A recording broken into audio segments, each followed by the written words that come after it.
जय हिंद मेरे प्यारे बच्चों और बहुत बहुत नमस्कार सभी लोगों को। हम लोग लास्ट लेक्चर में हम लोग ने ये समझ लिया था कि आखिर ये न्यूक्लियोफिलिक सब्स्टिट्यूशन रिएक्शन होता क्या है। अब बहुत ज़्यादा इंपॉर्टेंट हमको इस लेक्चर में सीखना है कि मैकेनिज्म क्या होगा न्यूक्लियोफिलिक सब्स्टिट्यूशन रिएक्शन का। आखिर हमको ये तो देखना है कि इंसान जा कहाँ रहा है, कहाँ से कहाँ जा रहा है, लेकिन किस रास्ते जा रहा है ये भी जानना हमें बहुत ज़रूरी है। और यही स्टेप बाय स्टेप किसी रिएक्शन को जब हम डिस्क्राइब करते हैं कि पहले क्या हुआ, फिर क्या हुआ, फिर क्या हुआ और लास्ट में प्रोडक्ट कैसे बना, पूरा रास्ता स्टेप बाय स्टेप, तो उसको हम लोग मैकेनिज्म नाम देते हैं। अब यहाँ पे आप लोग को अच्छे से पता है SN1 SN2 आप लोगों ने पढ़ा हुआ होगा, जब तो नाम तो सुना ही होगा। अब ध्यान से देखिए, मान लीजिए ये अपने पास RH है, ठीक, ये हेलोएल्केन है। अब हमारे पास दो ऑप्शन है। एक तो ये है कि अगर हम लोग OH माइनस ऐड करा रहे हैं तो हो सकता है कि पहले क्या हुआ हो, मान लो हम न्यूक्लियोफाइल OH माइनस ला रहे हैं, पहले हो सकता है कि ये बॉन्ड ब्रेक हो गया हो, R प्लस बन गया हो, उसके बाद OH माइनस का इस पर अटैक हुआ हो, यानी कि ये ROH बना होगा। ठीक, बनना तो ROH ही है, कोई दिक्कत नहीं है। दूसरी बात ये है कि मान लो ये RH है, इस पे OH माइनस आया, ये बॉन्ड ब्रेक हुआ नहीं और ये पहले ही इस पे जुड़ गया, ये इस पे पहले ही जुड़ गया, मतलब ये इस पे जुड़ा तो ये कुछ ऐसा है। अब इस बॉन्ड को कंटिन्यूअसली अभी हम समझाएंगे, जब ये डॉटेड लाइन से हम बताएंगे। पहली बात मतलब कि ये ऐसे जुड़ा कि अभी भी ये पुराना हेलोजन निकला नहीं है, हाँ, लेकिन निकलेगा जरूर क्योंकि कार्बन का बॉन्ड ज़्यादा हो जा रहा है। तो अब यहाँ पे ये बन जाएगा और X माइनस बाहर निकल गया, मतलब यहाँ पे न्यूक्लियोफाइल पहले ही निकल गया था पुराना वाला। यहाँ पे न्यूक्लियोफाइल पुराना वाला निकलने से पहले ही क्या हो गया, पहले ही इनकमिंग न्यूक्लियोफाइल ने अटैक कर लिया और बाद में लास्टली मतलब कि एक ऐसा समय आएगा जिसमें कि पुराना वाला न्यूक्लियोफाइल निकला भी नहीं है और नया वाला न्यूक्लियोफाइल जुड़ भी गया है, मतलब पुराने बंधन टूटने से पहले ही नए बंधन जुड़ गए। ठीक है, तो इसको और इसको, यही दोनों रास्ते को हम लोगों को समझना है कि आखिर कब इस रास्ते हेलोएल्केन जाएगा या कब इस रास्ते हेलोएल्केन जाएगा। तो इसी में से ये दो रास्ते हो सकते हैं, इसीलिए हम लोग पढ़ते हैं दो तरह का मैकेनिज्म, यानी कि SN1 और SN2। बात समझ में आ रही है? तो अब हम लोग सीखेंगे दो स्टेप, मतलब कि दो मैकेनिज्म को, जिसको हम लोग SN1 और SN2 के नाम से जानते हैं। तो पहला है SN1, बहुत ज़्यादा इम्पोर्टेंट है, बहुत कायदे से आप लोग समझेंगे। तो पहला है SN1 मैकेनिज्म, यानी कि सब्स्टिट्यूशन, पहला तो नाम ही इम्पोर्टेंट है, substitution nucleophilic unimolecular, clear, unimolecular ये है। अब देखते हैं, यहाँ पे ये अपना हेलोएल्केन है,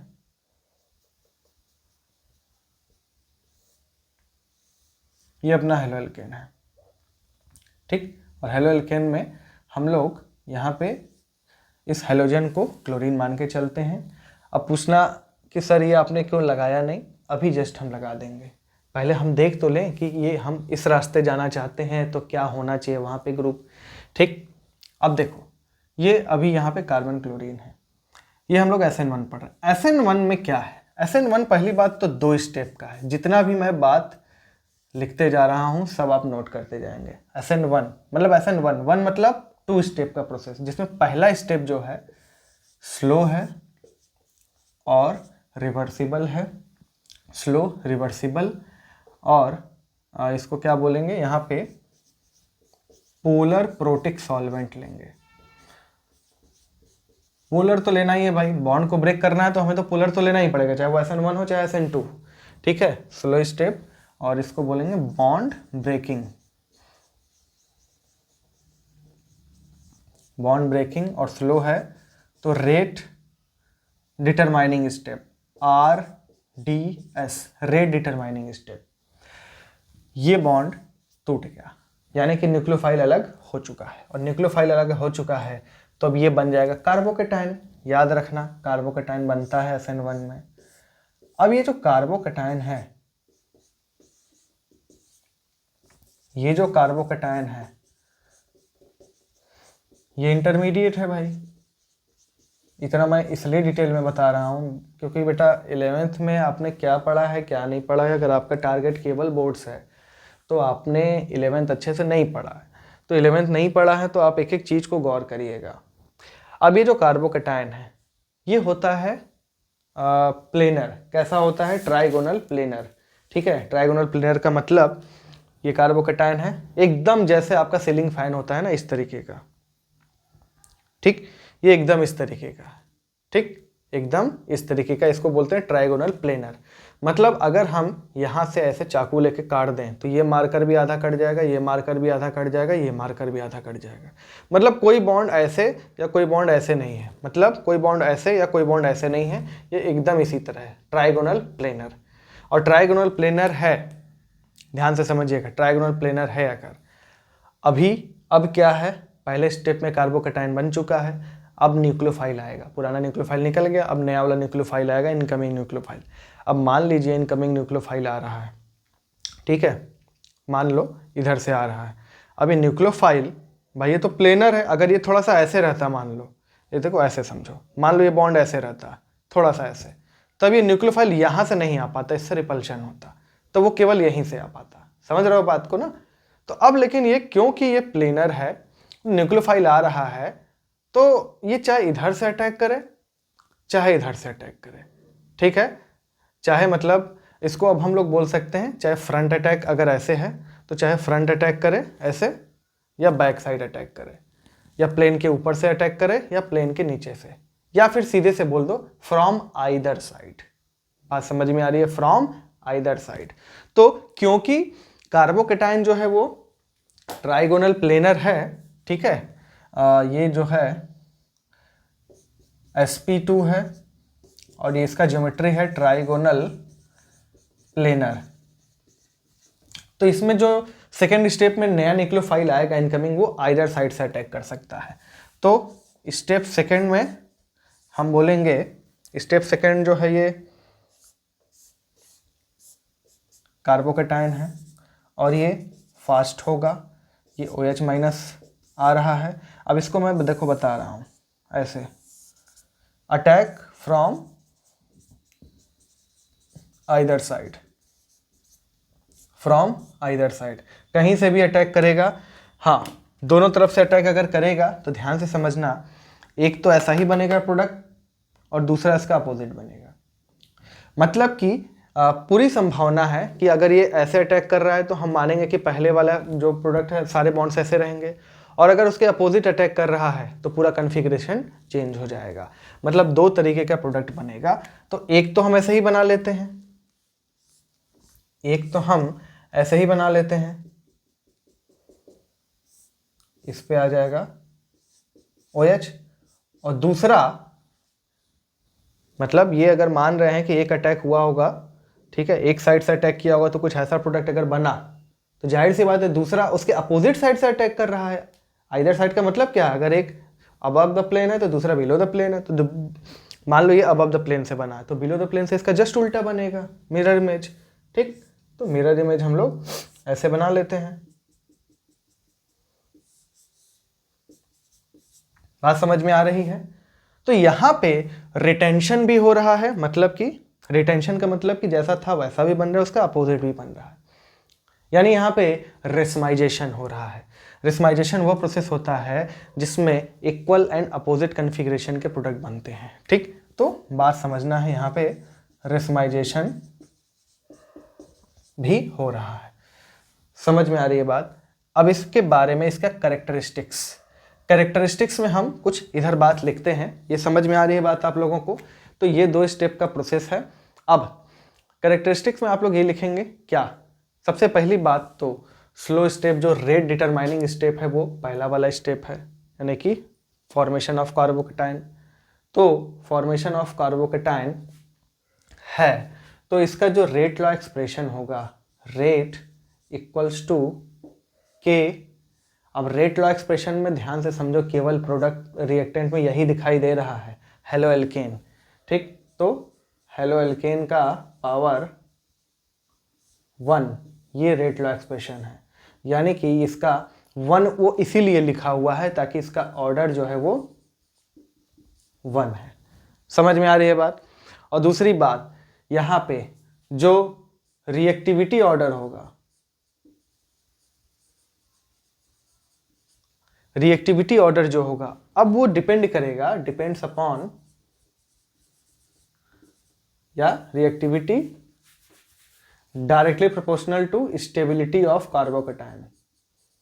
स्टेबिलिटी ऑफ कार्बोकैटायन, कार्बोकैटायन जितना ज़्यादा स्टेबल होगा उतना ज़्यादा हम बोलेंगे वो हेलोएल्केन रिएक्टिव होगा, क्योंकि उसको पता है कि हम अगर बहुत ज़्यादा, देखो ये एक हेलोएल्केन है, इसको क्या करना है, कार्बोकैटायन बनाना है, अगर SN1 के रास्ते जाना है, तो ये बोलेगा कि यार हम तभी जा पाएंगे जब मेरा कार्बोकैटायन बहुत स्टेबल होगा।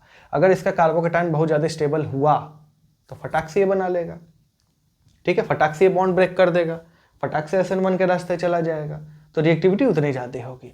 तो यहाँ पे अब हम लोग डिसाइड करते हैं, अगर यहाँ पे तीनों H हुए तो कार्बोकैटायन कैसा बनेगा, ये मेथिल कार्बोकैटायन। मान लो एक CH3 आ गया, ठीक है, एक H हटा के हम CH3 लगा दिए। अब क्या ये प्लस आई ग्रुप है कि नहीं है, यस है, तो ये बन गया 1 डिग्री कार्बोकैटायन।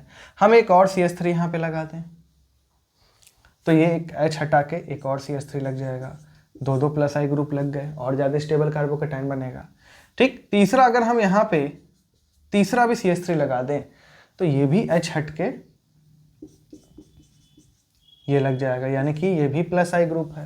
इनफैक्ट ये कार्बोकैटायन है, यहाँ पे 9 अल्फा हाइड्रोजन है, हाइपर कंजुगेशन भी हो रहा है। आपको हाइपर कंजुगेशन नहीं याद है कोई दिक्कत नहीं, बस इतना याद कर लो, मिथाइल जो है इलेक्ट्रॉन रिलीजिंग इलेक्ट्रॉन डोनेटिंग है इंडक्टिव के थ्रू। तो यहाँ पे क्या समझ में आया आपको, अब समझ में आया कि यहाँ पे जो ग्रुप्स हैं वो सारे के सारे ऐसे होने चाहिए जो बड़े बड़े ग्रुप हैं जो इलेक्ट्रॉन डोनेट कर रहे हैं। यानी कि रिएक्टिविटी ऑर्डर कब ज़्यादा होगा, हम बोलें कि CH3 Cl, CH3 CH2 Cl, CH3 ये और CH3 C, CH3 CH3 Cl। तो सबसे ज़्यादा रिएक्टिव ये होगा, क्योंकि यहाँ पे ये हटेगा तो 3 डिग्री कार्बोकैटायन, ये हटेगा तो 2 डिग्री कार्बोकैटायन, ये हटेगा तो 1 डिग्री, और यहाँ पे मिथाइल कार्बोकैटायन। तो ये रिएक्टिविटी ऑर्डर आ गया, ठीक है। रिएक्टिविटी ऑर्डर यानी कि CH3X उससे ज़्यादा 1 डिग्री, फिर 2 डिग्री, फिर 3 डिग्री, ये ठीक है। तो आप एक एक पॉइंट को नोट करेंगे, क्या क्या इसमें नोट करना है मैं बता देता हूँ। नंबर 1, सबसे पहला SN1 नाम, it is substitution nucleophilic unimolecular, ठीक। दूसरा, इसका जो रेट है डायरेक्टली प्रोपोर्शनल टू या इक्वल्स टू K हेलोएल्केन का पावर, कंसंट्रेशन ऑफ हेलोएल्केन का पावर 1, यानी कि इसमें जितना ज़्यादा आप इसका कंसंट्रेशन लेंगे हेलोएल्केन का, ठीक है, उतना तेजी से रिएक्शन जाएगा। दूसरी बात, इसमें पोलर प्रोटिक सॉल्वेंट यूज होता है, जैसे H2O हो गया, ठीक। मेनली हम H2O की बात कर रहे हैं, अभी और किसी की बात नहीं कर रहे हैं। इथेनॉल हो सकता है, मिथेनॉल हो सकता है, फिनॉल हो सकता है, ठीक है, अमाइड हो सकता है। ऐसे सॉल्वेंट जिसमें ऑक्सीजन, नाइट्रोजन या फिर मतलब हाईली इलेक्ट्रोनेगेटिव से हाइड्रोजन जुड़ा हुआ है, तो वो सॉल्वेंट पोलर प्रोटिक कहलाएगा, प्रोटिक सॉल्वेंट कहलाएगा, पोलर प्रोटिक होना चाहिए। तो ये हो गया तीसरा पॉइंट, हो गया कि पोलर प्रोटिक सॉल्वेंट रिक्वायर्ड होगा। अगला पॉइंट लिखो, it is a 2 step process, it is a 2 step process, ठीक है। पहला स्लो रेडिटरमाइनिंग और दूसरा फास्ट बॉन्ड फॉर्मेशन, पहला बॉन्ड ब्रेकिंग, दूसरा बॉन्ड फॉर्मेशन। नेक्स्ट लिखना है आपको क्या, कि इसमें कार्बोकैटायन यानी कि इसमें इंटरमीडिएट बनता है, इसमें क्या बनता है, इंटरमीडिएट बनता है। ये बात बहुत ज़्यादा इंपॉर्टेंट है, मैं इसलिए लिखवा रहा हूँ ताकि ये पूरा आप एक कॉलम में लिख लीजिए, ठीक है। एक मतलब कि एक पेज पे कॉलम बनाइए, लेफ्ट साइड ये पूरा SN1 का लिख लीजिए, राइट साइड जब भी मैं SN2 बताऊंगा तो उसका भी पॉइंट लिखवा दूंगा। तो इंटरमीडिएट बनता है ट्राइगोनल प्लेनर कार्बोकैटायन। अगला, इसमें रेसमाइजेशन होता है, ठीक, इसमें रेसमाइजेशन होता है, रिटेंशन और इन्वर्जन दोनों प्रोडक्ट बनता है। रिएक्टिविटी ऑर्डर CH3X उससे ज़्यादा 1 डिग्री, उससे ज़्यादा 2 डिग्री, उससे ज़्यादा 3 डिग्री, तो ये पॉइंट हो गया। Order of leaving group order of leaving group तो वही होगा FCl Br I, ठीक, ये तो ऐसे ही चलेगा, इसमें कोई दिक्कत नहीं है। समझ में आ रही बात? तो इतना अगर आप जानते हैं तो आपके 12th के लिए, बोर्ड्स के लिए तो कोई समस्या नहीं होने वाली है। इसको नोट कर लीजिए। अब हम लोग SN1 के बाद SN2 भी अब हम लोग देखेंगे। इसको नोट करो फटाक से। हो गया ये? चलिए नोट कर लीजिए। चलिए अब हम लोग SN2 की तरफ मूव करते हैं।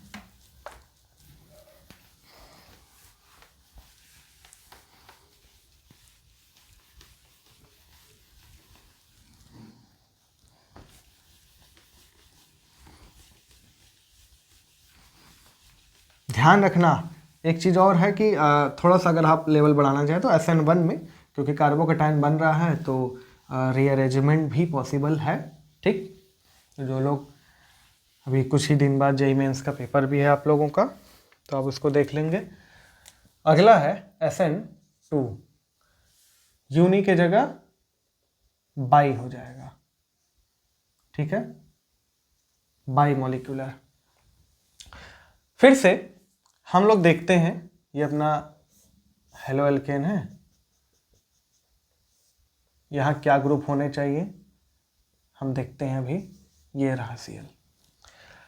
लेकिन इतना तय है, इतना ये तय है कि जो बॉन्ड ब्रेक हो के जुड़ा था SN1 वाले में, पहले देखो सीधी सी बात है कि 2 स्टेप तभी होगा जब बॉन्ड ब्रेक हो चुका रहेगा, और अगर नेगेटिव पार्ट निकल चुका है तो कार्बोकैटायन बनेगा। यहाँ पे बॉन्ड ब्रेक होने से पहले ही न्यूक्लियोफाइल ऐड होता है, तो ये रहा न्यूक्लियोफाइल। अब एक बात बताओ, पुराने बंधन टूटे नहीं हैं, पुराने रिश्ते टूटे नहीं हैं, और इस बेचारे को अटैक भी करना है, इस बेचारे को नया रिश्ता भी बनाना है। ये अवैध रिश्ता हुआ, और अवैध रिश्ता कभी भी सामने से नहीं बन सकता। समझ में आ रही है बात? तो ये चोरी छिपे ही बनने वाला है। इसका मतलब पहली बात तो ये अटैक अगर करेगा कार्बन पे तो ये फ्रंट अटैक नहीं करेगा, बैक साइड अटैक करेगा। कहाँ से करेगा? बैक साइड अटैक करेगा। ध्यान से समझना इस बात को, ठीक है। ये बैक साइड अटैक, ठीक, यहाँ पे लिख लेना बैक साइड अटैक, क्योंकि ये बॉन्ड पूरी तरह से ब्रेक ही नहीं हुआ है, ठीक है। ये टेट्राहेड्रल है, प्लेनर होता तो कहीं से भी कर लेता, टेट्राहेड्रल है ये। अब यहां पे ये अटैक कर रहा है। सीधी सी बात है, पुराने रिश्ते टूटे नहीं हैं और नए रिश्ते भी चल रहे हैं, ताका झाकी वाला खेल चल रहा है। इसका मतलब कि कार्बोकैटायन यहाँ पे बनने की कोई संभावना नहीं है। यहाँ पे कार्बन के 5 बॉन्ड बने हुए हैं। जी हाँ, कार्बन के 5 बॉन्ड बने हुए हैं। ये तो वो बॉन्ड हैं जो ये वाले, ठीक है, और ये वो बॉन्ड है जो नया न्यूक्लियोफाइल बनाया है, और ये बॉन्ड वो है जो पुराने वाले बॉन्ड चल रहे हैं। मतलब ये बॉन्ड जो है अबाउट टू फॉर्म, और ये क्या है? About to break. कब तक छुपाया जाएगा? कभी ना कभी तो पता चलेगा ही। ये ट्रांजिशन स्टेट चल रहा है, ठीक। अब होगा क्या इसके बाद? देखो ध्यान से समझना, ये सारा कुछ एक ही स्टेप में हो रहा है, ऐसा नहीं कि ये 2 स्टेप है, ये सिंगल स्टेप है। तो अब ये बॉन्ड जो है पूरी तरह से ब्रेक हो जाएगा। ये डॉटेड से हमने ये बनाया है कि ना तो ये पूरी तरह से बना है, ना तो ये पूरी तरह से ब्रेक हुआ है, ठीक। अभी डिवोर्स नहीं हुआ है, अब डिवोर्स होने वाला है, तो ये बॉन्ड बन जाएगा पूरी तरह से। हाँ, लेकिन एक बात और है, क्योंकि इसने बैक साइड अटैक किया था, और बैक साइड अटैक मतलब जस्ट ये बॉन्ड का जो डायरेक्शन है जस्ट इसके अपोजिट। अगर ये क्लोरीन ऐसे जुड़ा हुआ है तो OH ऐसे ही अटैक किया है। बात समझ में आ रही है? तो ये back side attack, just direction opposite to this carbon chlorine bond. और जब अपोजिट साइड जुड़ा है तो जाहिर सी बात है एकदम इसका उल्टा ही बॉन्ड का डायरेक्शन नया वाला बनेगा। यानी जो नया प्रोडक्ट बना वो एकदम इन्वर्टेड ही बनेगा। समझ में आ रही है बात? एकदम इन्वर्टेड ही बनेगा, ठीक। इसको बोलेंगे इन्वर्जन, इन्वर्टेड प्रोडक्ट, ठीक, इन्वर्टेड। इसी को वॉल्डेन इन्वर्जन भी बोलते हैं। बात समझ में आ रही है? तो यहाँ पे आप लोग क्या क्या लिखेंगे? पहली बात तो यहाँ पे, हाँ,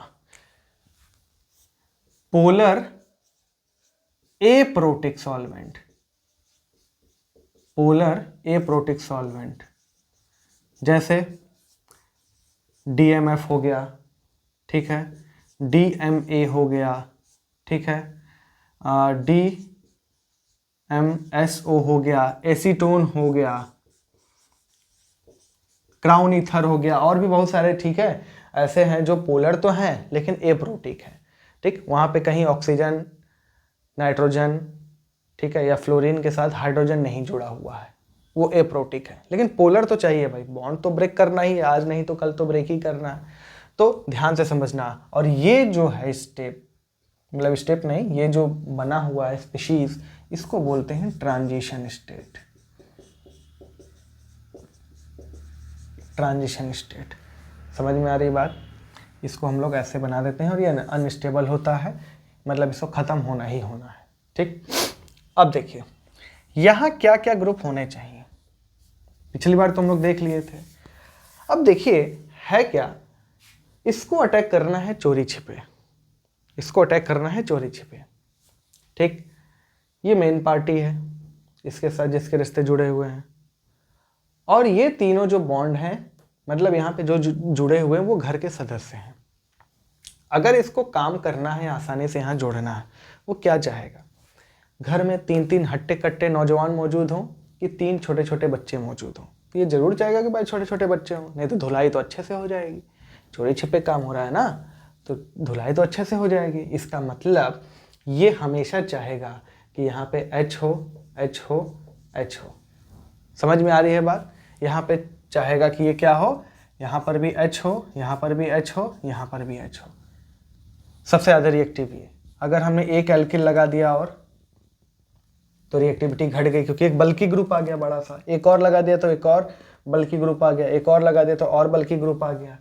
इसका मतलब कि रिएक्टिविटी ऑर्डर क्या हो जाएगा, रिएक्टिविटी ऑर्डर सबसे ज़्यादा इस बार CH3X का होगा, क्योंकि देखो इस कार्बन पे 3 छोटे छोटे हाइड्रोजन लगे हैं। उससे कम 1 डिग्री, उससे कम 2 डिग्री, उससे कम 3 डिग्री। समझ में आ रही है बात? ध्यान रखना, इसको आप अच्छे से समझ लेंगे तो मैं एक लेक्चर क्वेश्चन वाला भी लेकर आ जाऊंगा, तो उसमें आपको समझ में आ जाएगा, ठीक। तो ये हो गया। अब इसमें क्या क्या आपको नोट करना है। अब दूसरा अब आपने जो कॉलम बनाया तो उसके राइट साइड आप SN2 के बारे में लिख लेंगे सबसे पहला, या फिर जो चीज़ है इधर आप लिखे हैं, जैसे कि यहाँ कार्बोकैटायन बनता है तो वहाँ लिख लीजिए ट्रांजिशन स्टेट बनता है, या नो कार्बोकैटायन फॉर्म्स, डिफरेंस आपको बताना है ना।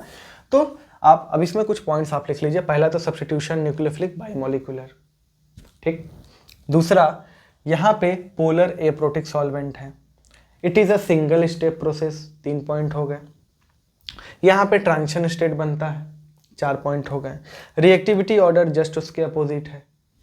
यहाँ पे वॉल्डेन इन्वर्जन होता है, वहाँ पर एस्माइजेशन हो रहा था। समझ में आ रही है बात? यहाँ पे ये याद कर लीजिएगा, एप्रोटिक सॉल्वेंट में इतने सारे हैं। दूसरा, लिविंग ग्रुप जो है, लिविंग ग्रुप का ऑर्डर वही रहेगा, क्योंकि लिविंग ग्रुप भाई आयोडीन ही सबसे अच्छे से लीव कर पाएगा, तो यहाँ पे ऑर्डर तो वही रहेगा।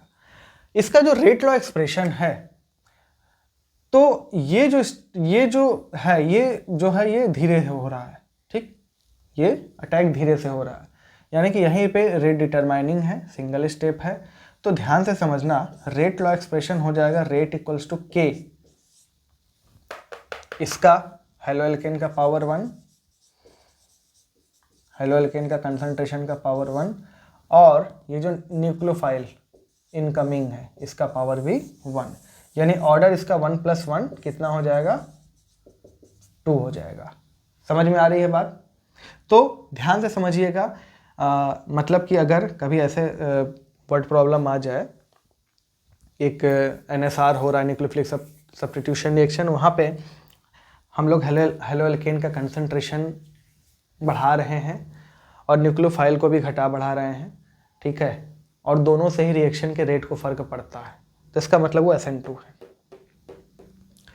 इसके पहले क्या था, केवल हेलोएल्केन के कंसंट्रेशन पे डिपेंड करता था, न्यूक्लियोफाइल कम लो, ज़्यादा लो, स्ट्रॉन्ग लो, वीक लो, उससे कोई फर्क नहीं पड़ता, लेकिन यहाँ पे फर्क पड़ेगा। समझ रहे हो बात को? ठीक है, तो आप ये अच्छे से नोट कर लेंगे।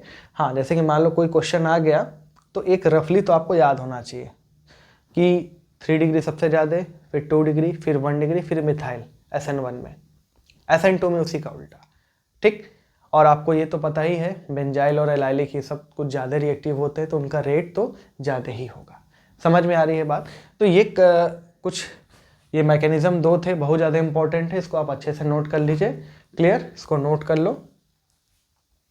हो गया, चलिए अब हम लोग मिलेंगे अगले क्लास में, तब तक के लिए जय हिंद।